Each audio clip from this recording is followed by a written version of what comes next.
लोकसभा चुनाव को लेकर के बीजेपी का पूरा फोकस यूपी पर है, इसीलिए यूपी के प्रत्याशियों को चुन चुन कर उतारा जा रहा है और अभी भी कई ऐसी सीटें हैं जिनमें प्रत्याशियों की घोषणा होनी बाकी है। लेकिन बुधवार को यानी आज आई प्रत्याशियों की एक सूची में यूपी की मुख्य विपक्षी पार्टी के एक बड़ी नेता के खिलाफ ऐसे व्यक्ति को उतारा गया है जो कि पड़ोसी जिले का रहने वाला है। जी हाँ, यूपी की चर्चित सीटों में से एक मैनपुरी में समाजवादी पार्टी ने डिंपल यादव को उतारा है। वहीं आज बीजेपी ने अपने प्रत्याशी की घोषणा कर दी है और पार्टी ने योगी सरकार में मंत्री जयवीर सिंह को प्रत्याशी बना दिया है। उनका सीधा मुकाबला मौजूदा सपा सांसद और प्रत्याशी डिंपल यादव के साथ होगा।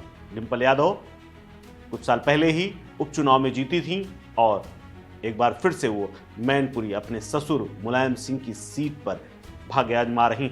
वहीं अगर जयवीर सिंह की बात करें तो जयवीर सिंह मूलतः पड़ोसी जिले फिरोजाबाद के रहने वाले हैं और उनकी राजनीति की शुरुआत काफ़ी कम समय में हो गई थी। हालांकि उन्होंने राजनीति का ककहरा ग्राम प्रधानी से की थी। जी हाँ, ग्राम प्रधान का पहला चुनाव उन्होंने जीतकर राजनीतिक सफर की शुरुआत की थी। बाद में वो कांग्रेस में शामिल हो गए और साल 2002 में मैनपुरी की घिरोड़ सीट से विधायक बने थे। साल 2008 में फिर चुनाव हुआ तो फिर विधायक बने और इस दौरान यूपी सरकार में मंत्री बनने का भी मौका मिला।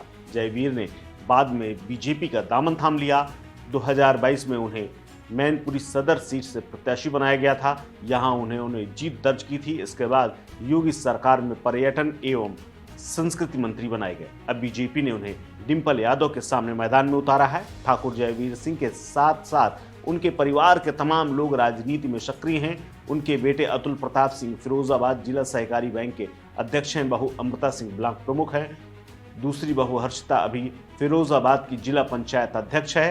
परिवार व्यवसाय से जुड़ा हुआ है। Cold store, petrol pump, resort और गाड़ियों का बड़ा बिजनेस उनके पास है। लेकिन अब मैनपुरी में जिस तरह से प्रत्याशी उतारा गया है वो देखने वाला होगा, क्योंकि मैनपुरी की सीट समाजवादी पार्टी की परंपरागत है। लेकिन यहाँ पर पड़ोसी जिले से लाकर के प्रत्याशी उतारना अपने आप में बीजेपी की एक नई रणनीति को बताता है और यही इंगित करता है। आपको बता दें कि मैनपुरी से समाजवादी पार्टी ने डिंपल यादव को अपना उम्मीदवार बनाया है। एक दिन पहले यानी मंगलवार को इसकी चर्चा थी कि जयवीर सिंह को बीजेपी यहां से उतार सकती है। इसके बाद जब समाजवादी सांसद डिंपल यादव से इसके बारे में पूछा गया तो उन्होंने बड़ा जवाब दिया। दरअसल वो एक सभा कर रही थी। इस दौरान उनसे जयवीर सिंह के नाम की चर्चा होने पर सवाल पूछा गया। तब उन्होंने बड़े ही सहज भाव से अपने अंदाज में कह दिया जैसा वो आमतौर पर रहती हैं। डिंपल यादव ने ये कहा कि अगर वो यहाँ से आते हैं, लड़ते हैं तो ये मेरे लिए बड़ी अच्छी बात होगी। अगर मैनपुरी से वो प्रत्याशी होते हैं तो इससे अच्छी बात हो नहीं सकती, क्योंकि सपा के लिए वो कोई चुनौती है ही नहीं। आपको बता दें कि बीजेपी ने आज 9 लोकसभा सीट के उम्मीदवारों को उतारा, जिनमें से रीता बहुगुणा जोशी इलाहाबाद से और इसके अलावा चंडीगढ़ से किरण खेर का टिकट काट दिया गया।